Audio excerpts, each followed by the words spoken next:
अब हम पढ़ें 9th क्लास की फिज़िक्स। चैप्टर हमारा है 6। ठीक है, चैप्टर 6 है हमारा। उसके टॉपिक हमने यहाँ तक पढ़ा था, ग्रेविटेशनल फील्ड स्ट्रेंथ पढ़ा था। ठीक है, अब हम पढ़ रहे हैं वेट के बारे में। वेट क्या चीज़ होती है।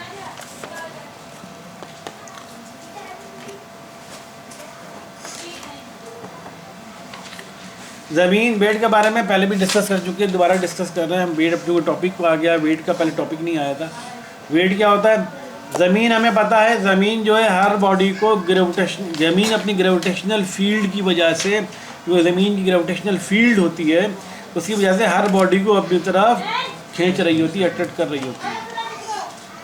तो ज़मीन अपनी ग्रेविटेशनल फील्ड की वजह से हर बॉडी को फोर्स ऑफ अट्रैक्शन लगा रही होती है। जिसकी वजह से वो बॉडी ज़मीन की तरफ आ जाता है। कोई भी बॉल ऊपर फेंकते हैं तो वो आगे ऊपर जाके दोबारा ज़मीन पर ही आती है। किसी भी बॉल को ऊपर से छोड़ते हैं तो ऑटोमेटिक ज़मीन पर ही आती है। इसका मतलब ज़मीन फोर्स ऑफ अट्रैक्शन लगा रही है, जिसकी वजह से हर बॉडी ज़मीन की तरफ नीचे आ रही है।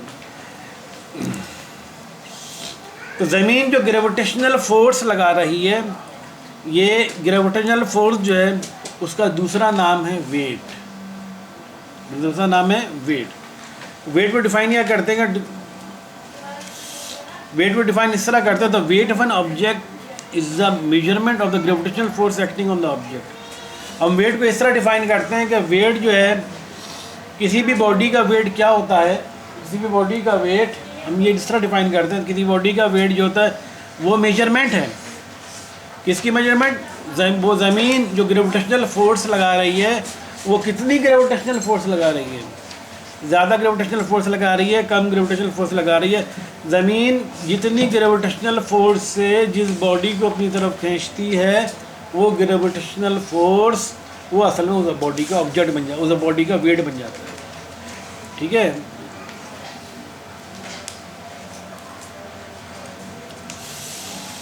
तो लिहाजा अगर किसी बॉडी का मास अगर m है, किसी बॉडी का मास m का मतलब मास यानी 10 किलोग्राम, 20 किलोग्राम, 30 किलोग्राम, किसी भी बॉडी का मास m है, तो उसका वेट बराबर होता है उसके मास को मल्टीप्लाई कर दो जिस फोर्स से ज़मीन उस बॉडी को खींच रही है, यानी ग्रेविटेशनल फोर्स, जिसे हम g भी कहते हैं। तो वेट बराबर होता है mg के। वेट बराबर होता है किसी भी बॉडी का mg के। m क्या होता है? उस बॉडी का मास। जी क्या है? वो ग्रेविटेशनल फोर्स, ग्रेविटेशनल फील्ड जो जिससे ज़मीन की बॉडी को अपनी तरफ खींच रही होती है। तो वेट को हम मेजर करते हैं। वेट की यूनिट होती है क्या? वेट की यूनिट क्या होती है? न्यूटन। ठीक है, वेट की यूनिट क्या होती है? न्यूटन। ठीक है,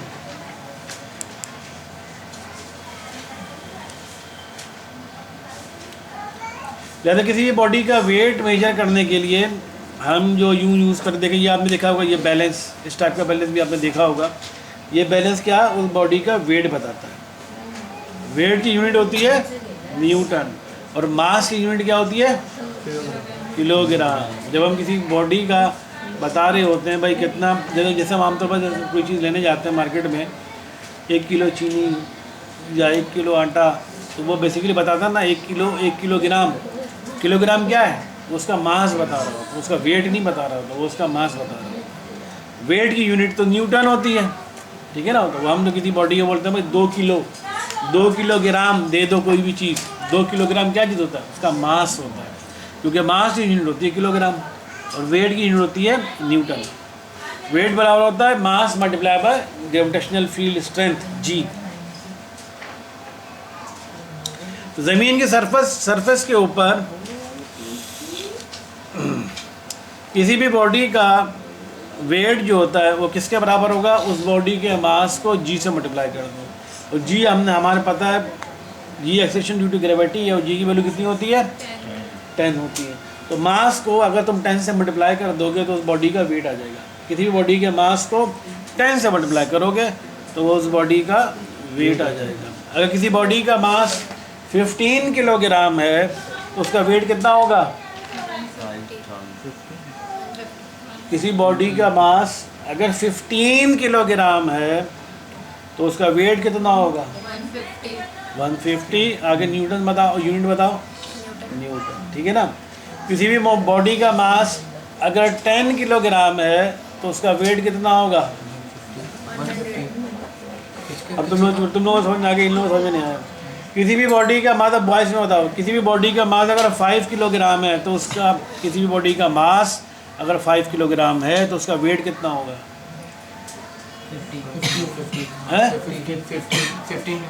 50 न्यूटन। समझ आ गई? किसी भी बॉडी का मास अगर 2 किलोग्राम है तो उसका वेट कितना होगा? 20। समझ आई? 20 न्यूटन। तो वेट का फार्मूला होगा W=mg। उसके मास को उसकी जी की वैल्यू से मल्टीप्लाई करा दो तो उस बॉडी का वेट निकल कर आ जाता है।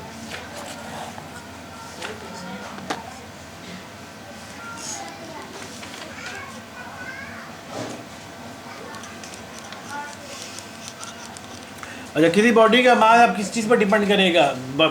किसी बॉडी का वेट किस चीज़ पर डिपेंड करेगा? उसके मास पर। वेट का फार्मूला होता है W=mg। ये तो फार्मूला मैंने बता दिया, ये लिखा हुआ है W=mg। किसी भी बॉडी का वेट किस पर डिपेंड करता है? जी पर या मास पर? जी। किसी भी बॉडी का वेट जी पर डिपेंड करेगा या मास पर डिपेंड करेगा? मास पर डिपेंड करेगा। कैसे?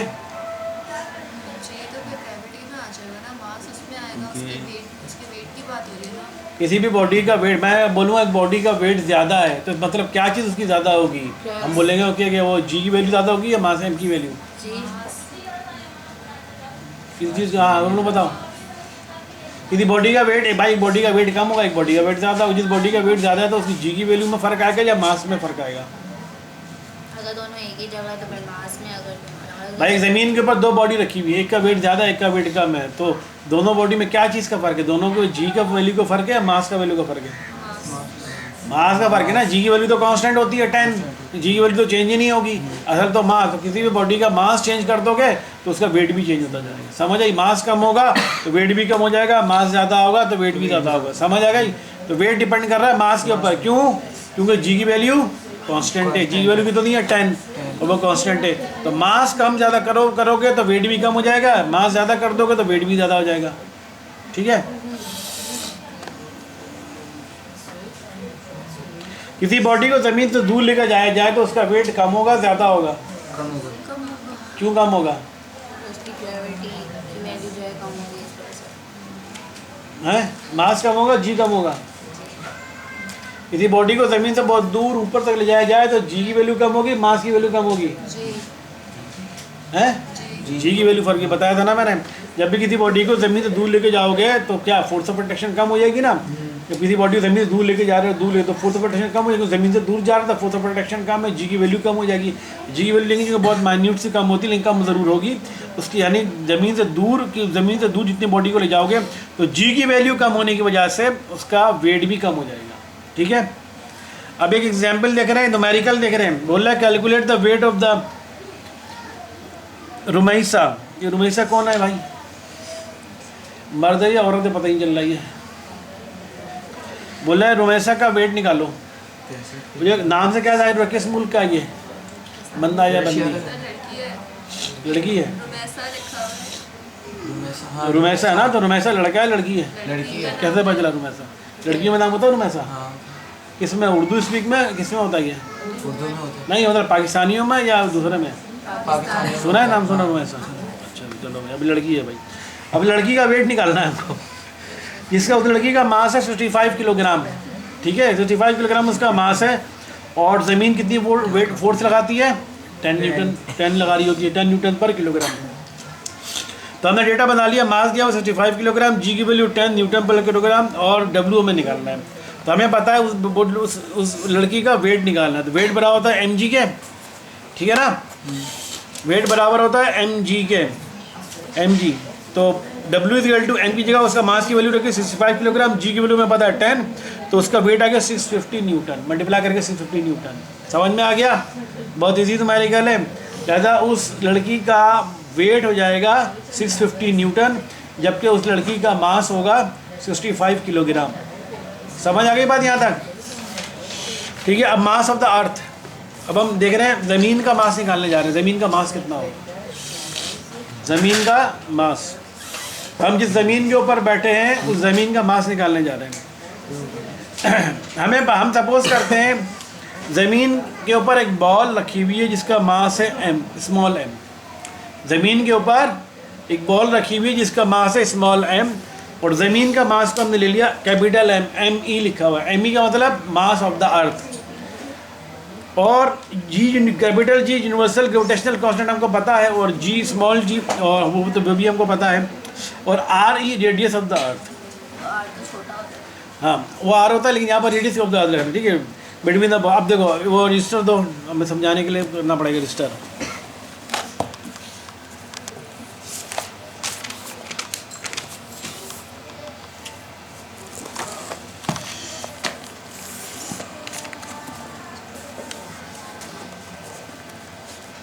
अब देखो हम जा रहे हैं क्या फाइंड करने, मास ऑफ द अर्थ, ठीक है। ज़मीन का मास निकालने जा रहे हैं हमें फाइंड करना मास of the earth, mass of earth, ठीक है। हमने लॉ ऑफ यूनिवर्सल ग्रेविटेशन का लॉ हमने पढ़ा। लॉ ऑफ यूनिवर्सल ग्रेविटेशन में क्या पढ़ा है ना हमने, क्या पढ़ा है अभी जो पीछे पढ़ा है, क्या पढ़ा, याद नहीं किया? F is equal to G m1 m2 upon r square, ये पढ़ा है हमने लॉ ऑफ यूनिवर्सल ग्रेविटेशन। हमने कहा है ये न्यूटन ने जो लॉ दिया था उसने बोला था कोई भी दो बॉडी आपस में फोर्स ऑफ अट्रैक्शन लगा रही होती है, लेकिन वो इतनी माइन्यूट सी होती है, वो आपस में से चिपकती नहीं है। लेकिन अगर आपको फोर्स निकालनी है तो फोर्स कैसे निकलेगी? फोर्स बराबर होगा G कैपिटल G, जिसे हम कहते हैं यूनिवर्सल ग्रेविटेशन कांस्टेंट, m1 उस बॉडी का मास, m2 दूसरी बॉडी का मास, और दोनों बॉडी के दरमियान डिस्टेंस का स्क्वायर, ठीक है। अगर आपको ये सारी वैल्यूज़ पता हो तो दोनों बॉडी के दरमियान आप फोर्स निकाल लेंगे, कितनी फोर्स लग रही थी। हमने एक न्यूमेरिकल भी किया था और फोर्स की वैल्यू कितनी माइनस में आ रही थी, -10 -6 के करीब आ रही थी। हमने कहा देखो कितनी छोटी वैल्यू है, इसी वजह से दो बॉडी आपस में चिपक नहीं पाती, क्योंकि इतनी छोटी वैल्यू, इतनी छोटी फोर्स -6 -10 की जो फोर्स लगेगी, और तो इतनी मामूली फोर्स होगी तो बॉडी चिपकेगी नहीं, आपस में करीब नहीं आएगी, ठीक है। अब हम ये निकालेंगे मास ऑफ द अर्थ। अब देखो ये डायग्राम समझ में आएगा। ये एक बॉडी, ये क्या चीज़ है? अर्थ है। जो अर्थ सपोज किया हुआ है, ये अर्थ का सेंटर है। यहाँ पर अर्थ के ऊपर, ज़मीन के ऊपर एक बॉल पड़ी हुई है, ठीक है। इस पर हम लगा रहे हैं law of universal gravitation. Law of universal gravitation के मुताबिक ये अर्थ और ये बॉडी, ये दो बॉडी हो गई, जिसमें दो बॉडी होती है किसी भी इस लॉ में। ये अर्थ इस बॉल के ऊपर फोर्स ऑफ अट्रैक्शन लगा रही होगी, बॉल इस अर्थ के ऊपर फोर्स ऑफ अट्रैक्शन लगा रही होगी, ठीक है। हमें इस अर्थ का मास निकालना है, तो हमने इस अर्थ के मास को हमने सपोज कर लिया मास कैपिटल M E लिख लिया, मास ऑफ द अर्थ, और इस बॉल के मास को हमने ले लिया small m, mass of the अर्थ, ठीक है। अब इस लॉ के मुताबिक जो अर्थ इस बॉल पर फोर्स लगा रही होगी वो ये फोर्स होगी, क्योंकि ये लॉ क्या बोलता है, कोई भी दो बॉडी आपस में फोर्स ऑफ अट्रैक्शन लगा रही होती है। वो फोर्स ऑफ अट्रैक्शन कैसे निकालते हैं? G m1 m2 upon r square. तो हमने कहा इस बॉडी, जो एक बॉडी हमने सपोज के लिए दो बॉडी, एक बॉडी अर्थ है जिसका मास कैपिटल ME, दूसरी बॉडी एक बॉल है जिसका मास स्मॉल m है, ठीक है। अब हमें इन दोनों का फोर्स ऑफ अट्रैक्शन निकालना है, तो फोर्स ऑफ अट्रैक्शन फार्मूला होता है F बराबर हो जाएगा, G की वैल्यू तो वैसा ही रहेगी, ठीक है। यहाँ पर दो मास की बात होती है, तो पहला मास क्या हमारे पास ME, ठीक है। ME पहले ले लो, यही कोई भी मर्जी, दूसरा मास कौन सा है? स्मॉल m, ठीक है। डिवाइडेड बाय क्या होता है? R का स्क्वायर। R क्या होता है? दोनों रेडियस जोड़ी होता है, दोनों बॉडी के दरमियान डिस्टेंस होता है ना। तो यहाँ पर डिस्टेंस कितना होगा? इस बॉडी के सेंटर से लेकर इस बॉडी के सेंटर का, ये अर्थ का सेंटर ये है, तो यहाँ से यहाँ तक का सेंटर जो डिस्टेंस लोगे वो कितना आएगा? रेडियस ऑफ द अर्थ ही आएगा।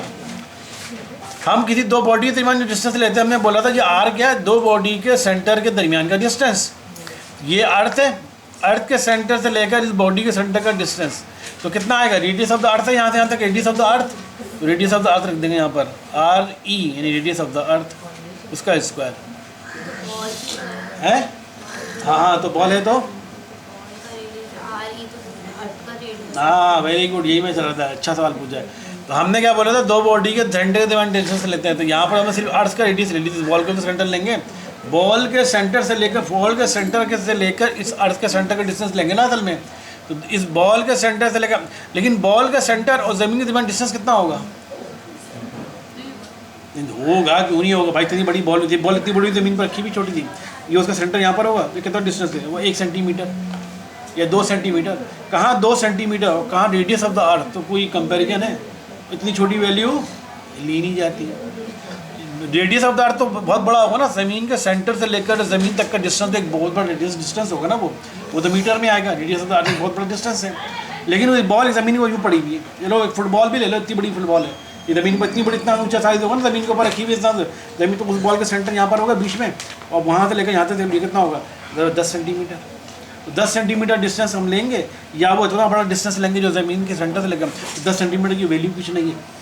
इसी वजह से हम ये सेंटर से बहुत छोटी बॉल का डिस्टेंस हम लेते ही नहीं है, हम डायरेक्ट कह लेते हैं रेडियस ऑफ द अर्थ ले लो, क्योंकि रेडियस ऑफ अर्थ इतना बड़ा वैल्यू है, उसके मुकाबले में ये छोटा सा डिस्टेंस 10 सेंटीमीटर 15 सेंटीमीटर कोई माने नहीं रखता, तो इसको हम लेंगे नहीं। समझ आ गई बात? इसीलिए हम, जबकि ये ओरिजिनल फार्मूला बोलता है कि दोनों बॉडी के सेंटर के डिस्टेंस लेना है आपको, उसके मुताबिक देखें तो ये इतनी बड़ी बॉडी, अगर ये फर्स्ट करो ये बॉडी बॉल नहीं होती बल्कि एक और दूसरा प्लैनेट होता है मिसाल, ठीक है, तो हम उस प्लैनेट के सेंटर से लेकर अर्थ के सेंटर के दरमियान डिस्टेंस लेते हैं। कोई और प्लैनेट होता, जुपिटर या कोई और मार्स वगैरह होता, तो उस मार्स के लेकर ज़मीन के दरमियान, मार्स के फर्स्ट को एक मार्स होता, मार्स है, ठीक है ना, मार्स के सेंटर से लेकर अर्थ के सेंटर तक का डिस्टेंस लेते हैं। ये रेडियस, इसका रेडियस, तो फिर ये डिस्टेंस, दोनों से डिस्टेंस, सारे डिस्टेंस हम लेते हैं। लेकिन क्योंकि ये बॉल ज़मीन के ऊपर रखी हुई है, ज़मीन के ऊपर बॉल जो भी होगी तो उसका डिस्टेंस कितना, 10 सेंटीमीटर 15 सेंटीमीटर, 1 मीटर भी नहीं, 15 सेंटीमीटर। तो इतना छोटा डिस्टेंस हम इग्नोर कर देते हैं, हम डायरेक्ट ज़मीन का अर्थ का रेडियस ले, यहाँ से यहाँ तक का रेडियस ले लेते हैं, जो कि डिस्टेंस है ये अर्थ ले लेते हैं, रेडियस का रेडियस ले लेते हैं। समझ आ रही बात ये? तो हमने इसे लिख दिया radius of the R E, ठीक है। अब ये यहाँ तक तो बस, अब ये तो ये इन्होंने लिखा हुआ है F=GMME/RE², यहाँ तक बस समझ में आ गई।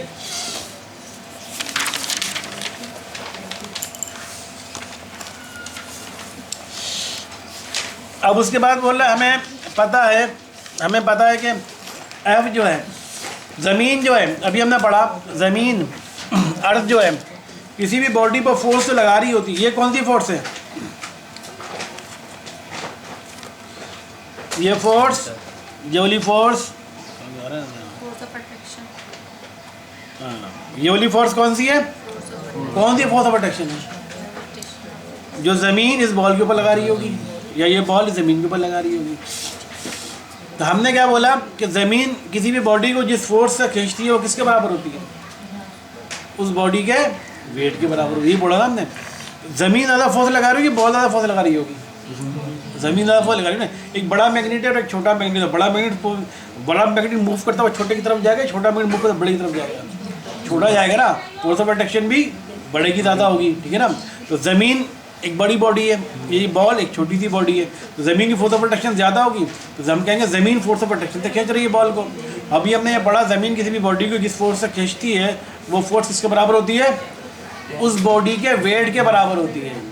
समझ आ रही बात? ये बोला था ना, ज़मीन किसी भी बॉडी को अपनी तरफ जिस फोर्स से खींचती है वो फोर्स उस बॉडी के वेट के बराबर होती है। उस बॉडी का वेट ज़्यादा होगा तो ज़्यादा फोर्स लगेगी, उस बॉडी का वेट कम होगा तो कम फोर्स लगेगी। तो हमने कहा वो फोर्स, यहाँ पर भी ये फोर्स कौन सी है? वही फोर्स है ना, जिस फोर्स, ये फोर्स है ज़मीन उस बॉडी के दरमियान का फोर्स, ठीक है। तो हम इस फोर्स की जगह हम रख सकते हैं, क्या रख सकते हैं हम? फोर्स की जगह वेट रख सकते हैं ना, वेट रखेंगे ना। ये फोर्स कौन सी है? जो ज़मीन उस बॉडी पे लगा रही है। तो ज़मीन किसी भी बॉडी पे जो फोर्स लगाती है वो फोर्स उस बॉडी के वेट के बराबर होती है। तो उस फोर्स की जगह हम लिख देंगे वेट, W=G MEM/RE², ठीक है। और W किसके बराबर होता है? mg के बराबर होता है। तो हमने W की जो यहाँ पे दो लिखा हुआ है, mg=G MEME/RE² लिख दिया। समझ आ रही है बात? तो अब हम क्या निकालने क्या जा रहे थे? मास of the earth. Mass of the अर्थ, तो मास ऑफ द अर्थ इस पूरी क्वेश्चन मास ऑफ द अर्थ कहाँ पर है? ME लिखा हुआ है ना, वही है ना, मैं मास ऑफ ME हमको निकालना है। तो अब इस क्वेश्चन में आगे पीछे क्रॉस मल्टीप्लाई करके हम सॉल्व कर लेते हैं। अब देखो हमारे पास क्या बना, कैसे आइए देखो, W की जगह हमने रख दिया mg=G MEM/RE²। ये बनाना हमारी इक्वेशन। हम निकालने जा रहे थे मास ऑफ द अर्थ, ठीक है। मास ऑफ द अर्थ तो ये है, क्या करो क्रॉस मल्टीप्लाई करा लो इसको। यहाँ पर नीचे कुछ नहीं 1 होगा, इस पूरी चीज़ को 1 से मल्टीप्लाई कराओ, इस पूरी चीज़ को इससे मल्टीप्लाई कराओ, ठीक है। इस पूरी चीज़ को जब 1 से मल्टीप्लाई कराओ तो क्या बन जाएगा? G MEM × 1 ठीक है, इज इक्वल टू ये M G multiply by R E का स्क्वायर, यही हो जाएगा। इसको ऐसे मल्टीप्लाई करा ना, क्रॉस मल्टीप्लाई, तो यही चीज़ बनेगी। ठीक है, अब हमें निकालना है क्या इसमें से, मास ऑफ द अर्थ, ये निकालना है ना। तो मास ऑफ द अर्थ को यहीं पर अकेला छोड़ दो, जो चीज़ फाइंड करनी होती है उसको अकेला छोड़ते हैं, इसको यहीं पर छोड़ दो। बाकी देखो ये लिख दो एम जी आर ई का स्क्वायर। अब एम ई को हमने यहीं पर छोड़ दिया है, यहाँ पर क्या बचा एम और जी, वन की तो ऐसे तो है नहीं, वन से मल्टीप्लाई फर्क तो पड़ेगा नहीं। ये एम बचा और जी बचा, ये एम और जी यहाँ पर मल्टीप्लाई और दीजिए जाके, एम यहाँ पर मल्टीप्लाई हो रहा है तो छोटा वाला एम यहाँ डिवाइड हो, कैपिटल जी यहाँ पर मल्टीप्लाई और दीजिए जाके डिवाइड हो जाएगा, यही होगा। तो अब ये हो जाएगा मास ऑफ द अर्थ बराबर हो जाएगा, नीचे भी स्मॉल एम ऊपर भी स्मॉल एम कट जाएगा, तो हो जाएगा जी आर ई का स्क्वायर अपॉन कैपिटल जी। ठीक है,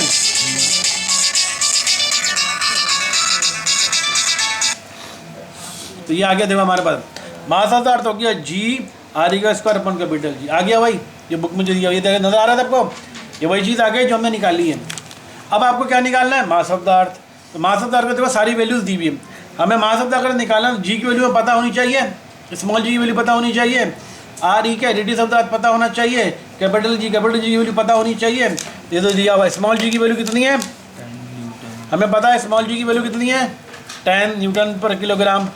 आर ई की रेडियस ऑफ द अर्थ देखो कितना, radius of the earth 6.38 metre, 6.38, इसके आगे 60 और लगाओ, मीटर, इतने मीटर होता है रेडियस ऑफ द अर्थ। और कैपिटल जी की वैल्यू तुम पहले पता है तुम लोग इतनी होती है। अभी सारी वैल्यू पुट कर दिया हमने, देखो इसको देखो न्यूमेरिकल इसमें फार्मूले में, M E is equal to small G की value 10 newton per kilogram multiply by radius of the earth, यही रेडियस ऑफ द अर्थ की वैल्यू पुट करी, डिवाइड बाय कैपिटल जी की वैल्यू पुट कर दी। ठीक है, अब इस पूरे को सॉल्व किया तो आंसर आ गया mass of the earth 6.0 to 10⁻24 kilogram. तो हमारी ज़मीन का मास कितना आ गया 6.0 टू 10⁻24 किलोग्राम ज़मीन, यानी 6.0 का मतलब 6 और 6 के आगे कितना 24, 6 के आगे 24 जीरो लगा दो, इतने किलोग्राम मास ऑफ द अर्थ है। समझ आ गई बात ये। तो हमारा the mass of the earth 6 into 10⁻24, 6 के आगे 24 जीरो लगा दो तो कितना बने, ट्रिलियन से भी आगे चला जाएगा, है ना, ट्रिलियन से भी आगे चला जाएगा वो।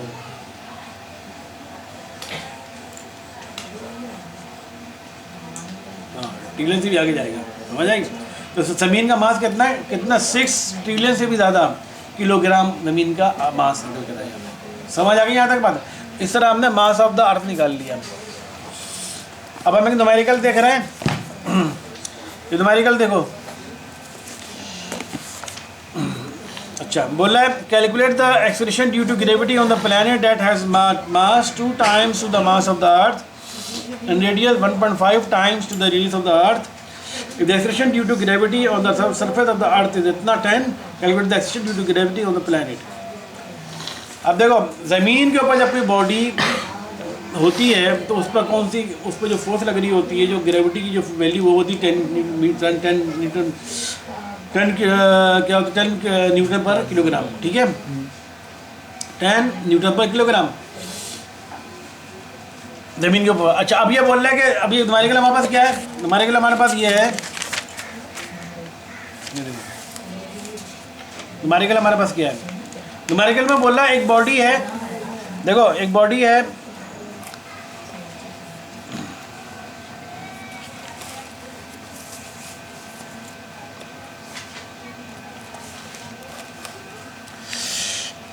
एक बॉडी, हाँ, calculate the acceleration due to बोला, calculate the acceleration due to gravity.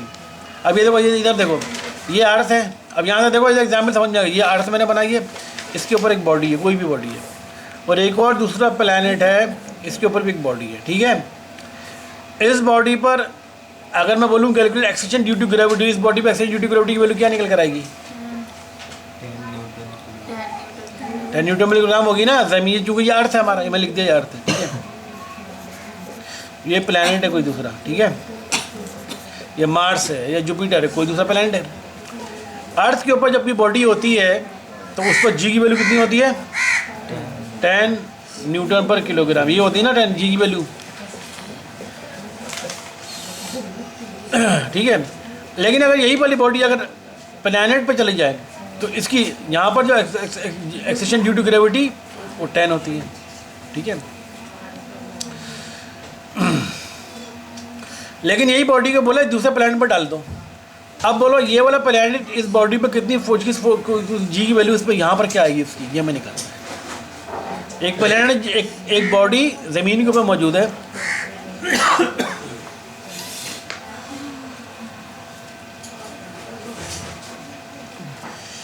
एक बॉडी ज़मीन के ऊपर मौजूद है, उसकी जी की वैल्यू है 10, हमें पता है 10 होती है। अब यही बॉडी बोले उस दूसरे प्लैनेट के ऊपर चला गया है। अब इस पर जी की वैल्यू, यहाँ पर इस बॉडी के ऊपर ये प्लैनेट जो जी की वैल्यू लगा रहा होगा वो जी की वैल्यू निकालो। ठीक है, क्वेश्चन समझ में आ गया पहले? ठीक है, तो हमें क्या निकालना है, जी की वैल्यू, स्मॉल जी की वैल्यू निकालनी है। ठीक है,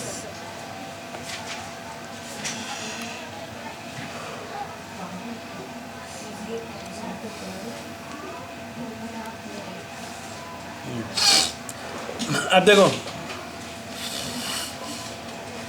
ये इक्वेशन समझ में आ गया था, कहाँ से आई थी? ये आ गई थी, समझ में आ गया था। इसी क्वेश्चन को हम ले रहे हैं। इक्वेशन थी हमारे पास, mass of the earth is equal to होता है जी आर ई का स्क्वायर अपॉन कैपिटल जी।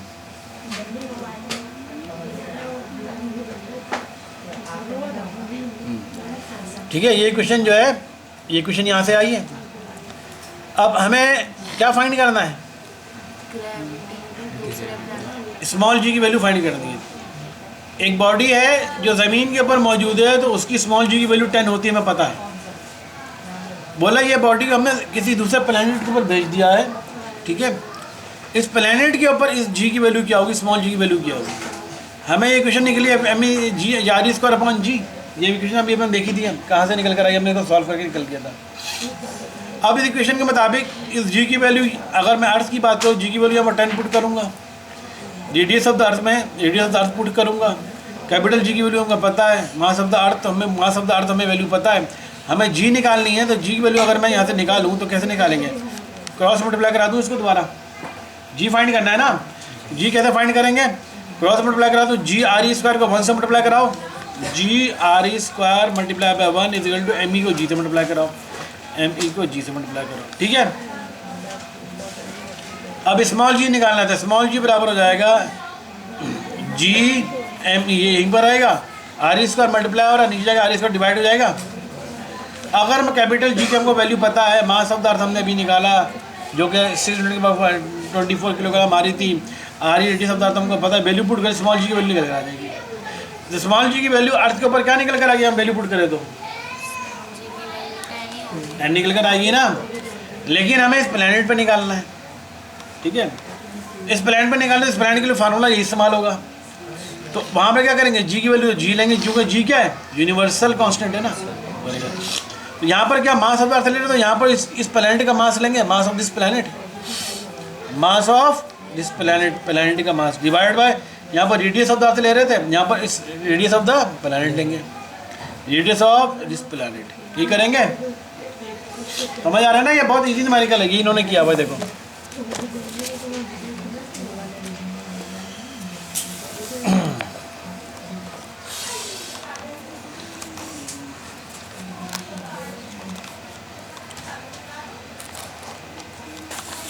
ये देखो, तो जी पी का मतलब हुआ जी की वैल्यू प्लैनेट के ऊपर बराबर हो जाएगी कैपिटल जी, एम पी का मतलब प्लैनेट के ऊपर mass divide by R P का मतलब रेडियस ऑफ द प्लैनेट। ठीक है, अब उसने क्वेश्चन में दिया हुआ है, बोला है उस प्लैनेट